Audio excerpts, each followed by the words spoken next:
Ingrid, muy buen día, te saludo, aquí estás ya. Gracias, muy buen día por estar ahora con nosotros en este espacio a las 10, bienvenida. Hola, querida Marta Olivia, no, encantada de estar acá, así que nada, conversemos, es un buen espacio este porque vemos todo lo que se está moviendo, ¿no? Estaba justo viendo el... Sí, fíjate que incluso salen más temas, o sea, yo quería hablar contigo sobre la derecha, pero también sobre este decálogo, si tienes algo, el decálogo de Sheinbaum. Te invito a que lo veamos, le demos un repaso rápido, Les quiero comentar que, bueno, la presidenta electa, primero pidió permiso para retirarse de Morena, y ella ayer en esta convención extraordinaria de Morena, que es la séptimo Congreso Nacional Extraordinario, que fue ahí en la Ciudad de México, pues ella leyó un decálogo o dio a los militantes un decálogo. ¿Qué es lo que significa? Rápidamente, número 1, pide a los morenistas no apostar a la división interna. El 2, comportarse con honestidad y sencillez. Ella dijo que la parafernalia del poder es del pasado, de corrupción y de privilegios, no de ahora. 3, que nunca se permite el amiguismo, el influyentismo y el nepotismo. Tampoco el sectarismo, el exceso de pragmatismo sin principios. Ese ahí, anótalo por ahí, Ingrid, el exceso de pragmatismo sin principios. 4, no ser que a mí me parece uno de los más importantes, no ser un partido de Estado. Es decir, el gobierno cumple su tarea para la transformación del país y el partido las suyas, cada quien en su lugar. 5, mantener fuerte y sólido el Instituto de Formación Política que consolide el humanismo mexicano, es decir, que no se pierda el aprendizaje de la historia de México y del movimiento. 6, seguir siendo partido y seguir siendo movimiento. Es decir, seguir como partido, pero pues como que no olvidarse de las bases, lo interpreto yo, la movilización social, sobre todo para defender los derechos de los mexicanos. 7, garantizar que los candidatos y candidatas sean decididos por el pueblo a través de las encuestas. Esta ha sido una de las grandes fortalezas. 8, los gobiernos emanados de Morena deben garantizar austeridad, honestidad, cercanía con el pueblo y el principio de por el bien de todos, primero los pobres. 9, no puede haber colusión con la delincuencia ni organizada ni con la de cuello blanco. Y 10, luchemos siempre contra la discriminación, el racismo, el clasismo, el machismo y sobre todo tener la certeza de que, dijo Sheinbaum, somos un instrumento del pueblo para seguir empoderándolo y con ello garantizar la transformación de México.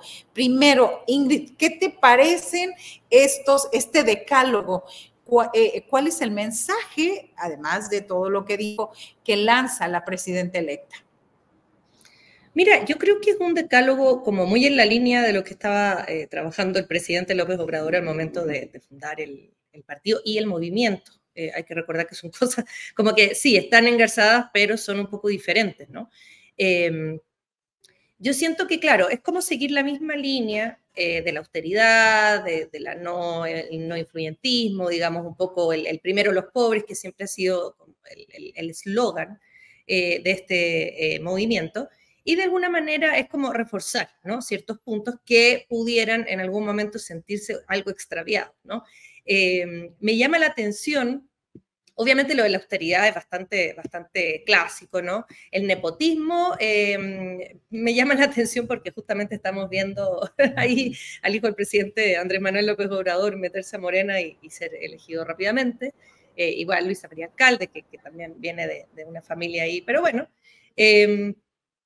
Me llama la atención también que efectivamente está, digamos, yendo hacia ciertos valores morales que el presidente siempre ha estado poniendo, ¿no? La honestidad, la sencillez, los no aspavientos, la frivolidad, esos son como muy del movimiento, o sea, palabras que uno ya ha escuchado antes, nada, digamos, tan novedoso. Y como a ti me llama la atención ese del no ser un partido de Estado, ¿no? O sea, no ser el PRI en el fondo. Dice, claro, el gobierno cumple sus tareas para la transformación del país y el partido para las suyas, o sea, como que van de alguna manera en sentido paralelo y sin caer en la cosa burocrática. Yo creo que está pensando, claro, no volver a los partidos de Estado únicos, ¿no? Como priistas clásicos del país, de esta dictadura perfecta, sino que un poco no seguir esa línea. No porque lo esté siendo, sino que como una advertencia, ¿no? Son como advertencias. Y además reforzar el movimiento, es decir, cuando habla del Instituto de Formación Política, ella está hablando de la formación, es decir, que las nuevas cuadros se vayan formando, vayan adquiriendo una cierta ideología para que tampoco desde abajo se vaya bifurcando en distintos intereses. Y cuando habla de unidad, a mí me parece bastante lógico, considerando que este periodo ha sido sumamente difícil, lo hemos visto, ¿no? En términos de cómo está la oposición, cómo están los intereses dando vueltas, y la cohesión o la idea de que el partido esté unificado y no que hayan disensos tan fuertes o que hayan, digamos, líneas opuestas, es bastante lógico, porque ella sí va a necesitar de un partido fuerte, ¿no? Yo creo que eso, ella está pensando más en lo que va a necesitar como gobierno para los años que vienen, y efectivamente lo que no tiene que ocurrir en Morena, no tiene que ocurrir es que se debilite, ¿no? Y por el exceso de pragmatismo que hemos visto, no solamente estos días, sino que desde ya hace mucho tiempo, donde Morena incorpora a sus filas a gente que no necesariamente es de izquierda, gente que viene del PRIAN, a gente que es transa, y lo sabemos, ¿no? Esos son los riesgos que tiene que se vaya desdibujando desde la base. Entonces yo creo que es como una especie de medida contra esta cuestión de abrirse a que entren estos cuadros que no son, digamos, ideológicamente afines a Morena. Yo creo que va por ahí, Marta Olivia.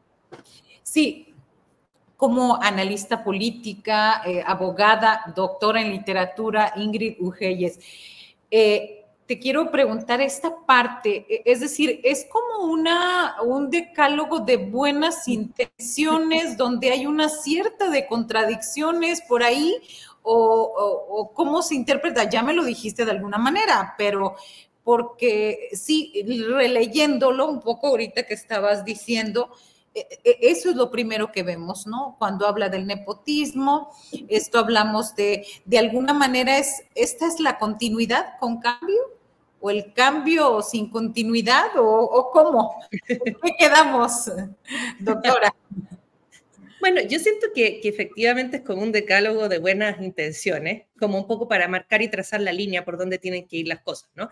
El presidente lo hacía también continuamente, es decir, sí, veíamos contradicciones, veíamos cosas que no necesariamente eran las mejores, y él siempre salía a reforzar las ideas que son como las ideas, digamos, teóricas, de dónde debiera estar el partido y cuáles debieran ser como los valores, un poco con esta moral medio judeocristiana en su caso. Ahora me parece que es un poco más, menos de ese lado en el caso de Claudia Sheinbaum. Pero claro, es un decálogo como de lo ideal, ¿no? De lo perfecto, y de ciertas como líneas, ¿no? Es decir, no se olviden, digamos, que la base de este movimiento es preocuparse primero de la justicia social. O sea, eso como no se les olvide, ¿no? Un poco.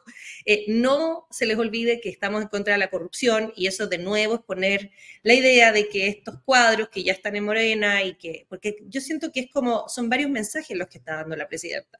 Es decir, hay un mensaje que es para las bases, derechamente, o sea, para quienes forman parte de Morena, que es de refuerzo de lo que han venido trabajando, sobre todo en el Instituto de Formación Política, donde ahí sí se trabajan, digamos, estas partes como más ideológicas. Y por otra parte es un mensaje a quienes, los chapulines que están saltando al barco, de cómo van a hacer las cosas, yo creo, ¿no? O sea, ella sabe que hay estos infiltrados, sabe que son de peligro, y por lo tanto es ponerle, digamos, un marco de acción. O sea, esto va a moverse por este lado.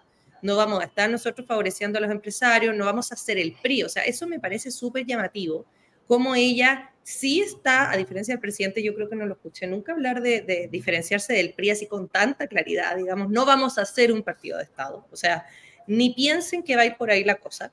Y claro, ella ha hablado poco, digamos, de este traspaso de estos cuadros que no son de Morena, o sea, siempre lo ha hecho alguien más, ¿no? Adán Augusto, siempre hay como estos operadores que hacen esto, que llegan a los acuerdos y uno ve, ya, bueno, ya entró Yunes, después entró este otro, pero ella así manifestarse, digamos, públicamente no lo ha hecho. Entonces yo creo que, claro, es una preocupación que no solo tiene ella, sino que tiene el partido, de cómo se van a dirigir o cómo van a manejar esto personas que están como un poco afuera. Entonces, sí es marcarles una pauta, siento yo, como de, a ver, esto va a ir por acá, ¿no? Y vamos a buscar 2, 3 cuestiones, y ni piensen que nosotros vamos a desviarnos ni a derivar hacia otro partido como, digamos, el PRIAN, cosas a las que ustedes están acostumbrados, ¿no? Así que yo un poco lo veo así, pese a las contradicciones, porque siento que una cosa es la narrativa y otra cosa es cómo están las cosas en la práctica, ¿no? Y si bien vemos que en la práctica hay contradicciones, porque evidentemente, o sea, lo influyentismo, el nepotismo, meter gente que no necesariamente es del partido, ser muy pragmático, esta es la parte como teórica, ¿no? O sea, sí, eso no es lo ideal, un poco, ¿no? O sea, lo vamos a hacer cuando sea necesario, pero no es el ideal de partido que estamos tratando de dibujar. O sea, sí, ahí uno ve, como digamos. Sí, en estas últimas semanas hemos visto cómo la derecha se ha reorganizado, ya no solamente en las redes sociales. Estamos hablando de la irrupción en el Senado con la anuencia de los partidos de derecha. Vimos esta agresión al presidente del Senado. Vimos ayer esta encono, y todavía lo mencionábamos al inicio, este botellazo que no era el presidente. Ya salió alguien a decir no era para el presidente, sino que era una entre los trabajadores del Poder Judicial. Hoy arranca ya el proceso para elegir a magistrados, jueces y ministros. Hay también protestas ahí. Y están llamando los trabajadores del Poder Judicial diciéndole al INE, hey, respeta. O sea, a mí me parece, se está llegando el coqueteo, la derecha con la violencia. ¿Cómo lo interpretas? No, yo veo una derecha desesperada, la verdad. O sea, estamos en un momento político muy delicado, creo yo, muy delicado, porque se está empujando ciertas reformas estructurales que molestan profundamente a ciertos poderes económicos, políticos del país, y por lo tanto la reacción es bastante como ilimitada, ¿eh? O sea, uno puede más o menos siempre calcular cómo va a ser la reacción de la oposición, pero sabemos que la derecha en el mundo no tiene límites. O sea, yo como chilena que se tomaron el poder y mataron al presidente en su momento, digo, esto puede ser realmente, digamos, no es como saber hasta dónde puede llegar la derecha en general, ¿no? Y que lleguen y apelen a la violencia es algo que también hemos visto antes, ¿no? Es decir, cuando las derechas ven que sus intereses están siendo tocados o sienten que van a perder los privilegios que gozaban en ciertos países, eso puede ser detonante de violencia perfectamente, ¿no? Y estamos viendo que efectivamente estamos derivando hacia una cuestión bastante violenta en términos de cómo se está posicionando la oposición. O sea, han ido variando su discurso, de un discurso bastante como opositor normal, digamos, de discusión, de columnas, de opinión, etcétera, a porros y gente, grupos que lanzan botellas, que entran al Senado, que alguien los deja entrar, obviamente, que irrumpen, ¿no? Y que ya están cargando cierta agresividad. Ahora, ¿por qué? Porque, claro, estos intereses económicos y políticos ven que efectivamente se les está pasando una aplanadora, y es una aplanadora con ciertos cambios que sí los afectan. O sea,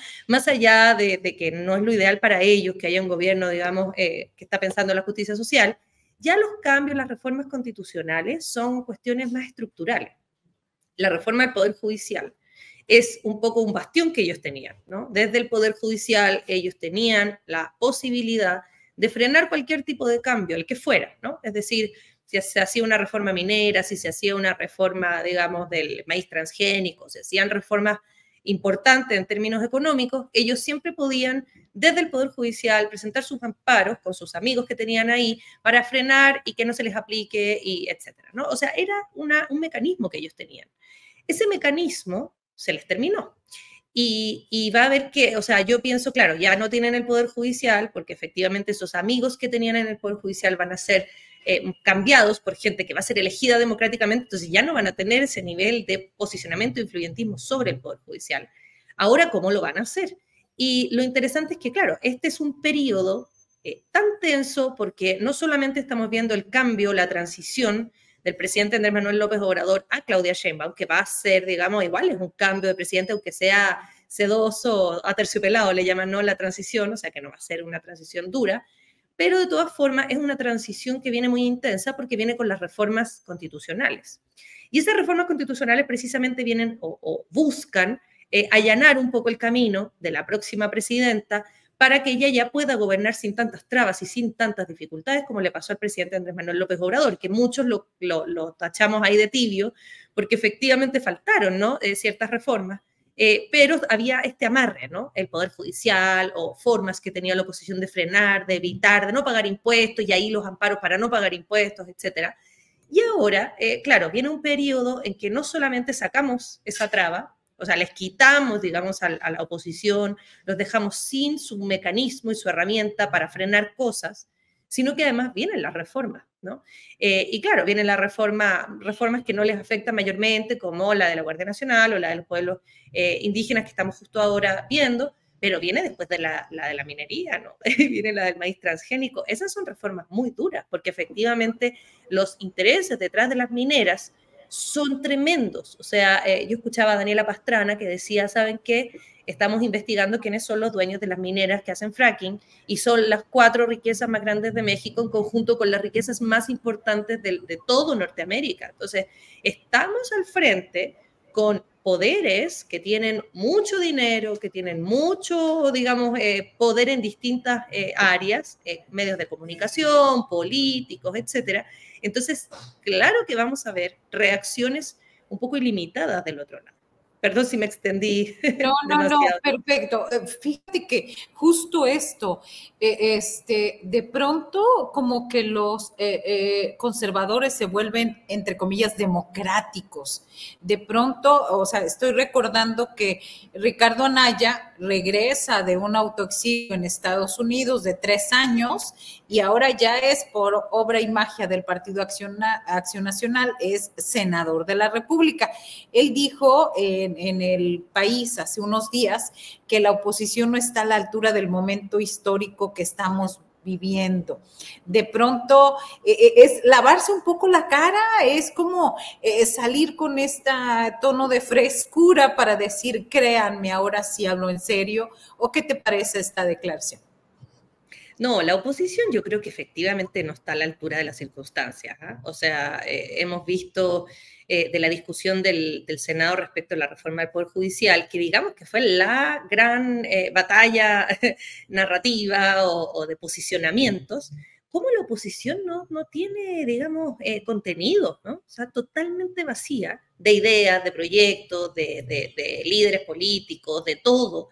Que tienen a estos individuos que van resucitando, o sea, estamos viendo como la resurrección de los muertos aquí, porque hasta Zedillo apareció y uno dice, uy, están echando mano a todo, porque ya no tienen ellos cuadros nuevos, no tienen nuevos líderes, no tienen opiniones informadas, no tienen proyectos, no tienen nada que proponerle al país. Y un poco ellos no han sido capaces incluso de hacer la autocrítica mínima, de decir, bueno, tiene que haber alguna razón por la que perdimos de manera tan escandalosa, ¿no? ¿Y por qué Morena ganó todo? O sea, efectivamente no estamos ofreciendo absolutamente nada. Y en la discusión del Senado, uno veía a Marta Olivia, qué nivel más bajo de discusión de la oposición. O sea, no había, digamos, habiendo un montón de cosas que discutir de la reforma del Poder Judicial, sobre todo a mí la que más me complicó era la de los jueces sin rostro. ¿Cómo podrían ellos perfectamente haber puesto ciertos puntos, haber contradicho algunas cosas, haber presentado, digamos, algún otro proyecto alternativo? Pero nada, lo único que vimos fue unos berrinches de gente escandalosa, ¿no? Con ofensas, con agresividad, con parafernalia, con performance ahí de subirse al estrado, etcétera, pero en ningún momento ningún contenido, ¿no? Eso es lo que, claro, es preocupante en el sentido de que siempre tiene que haber estos poderes que se oponen para que haya equilibrio y balance, pero en México estamos viendo una cuestión absolutamente decadente, sin posibilidad de reorganización, ¿no? Porque tampoco hay esos liderazgos, y llegan allá y los resucitan de entre los muertos también, y uno dice, estas personas realmente no están entendiendo el momento político y su rol en este momento político. Porque la verdad es que, por ejemplo, un gesto que a mí me llamó la atención y dije, mira, esto está muy bajo, la discusión de la reforma del Poder Judicial, quedaba una intervención de la oposición, la última, con la que tú vas a cerrar, ¿no? Que tendría que ser una cuestión para dejar. Es importante, es la última, o sea, va a quedar eso, ¿no? En la agenda y va a aparecer al día siguiente. Y Marco Cortés dice, ¿qué habla Lili Telles? Y yo dije, ¿cómo dejan a Lili Telles para la última intervención? O sea, de verdad no tienen a nadie más articulado que sea capaz de, digamos, hilvanar un discurso coherente, decente, de posicionamiento en contra, y ponen a Lili Telles, que es, pero ya sabemos lo que es, que habla pura tontería, y ahí Fernández Noroña, con la brillantez que le caracteriza, busca por dónde alterarla, y se altera, y lo único que queda del discurso de la oposición fue, diga mi nombre completo. O sea, y ya. Y tú dices, bueno, eso es la oposición, ¿no? Eso es lo que nos están ofreciendo al país. Entonces, yo no sé cómo lo van a hacer para reorganizarse porque no han podido hasta ahora. O sea, mira las performances nomás. Exactamente, y al final Lili Telles hizo lo de siempre, la estridencia, hacer TT varios días y estar en el comentario y en la creatividad de los mexicanos con esas portadas de la revista, de todas las revistas Vaquero, Sentimental y de todos, ¿no? Gracias Ingrid, vamos a estar muy en contacto porque se vienen ahora sí en la cuenta regresiva y hay mucho de qué hablar. Gracias por lo pronto. No, de nada, y estaremos conversando aquí de eso y de, bueno, el noroñili, como le decían, ¿no? Los memes y cosas que también hay que estar atentos a eso. Claro. Muchas gracias, Marta Olivia. Gracias, hasta pronto.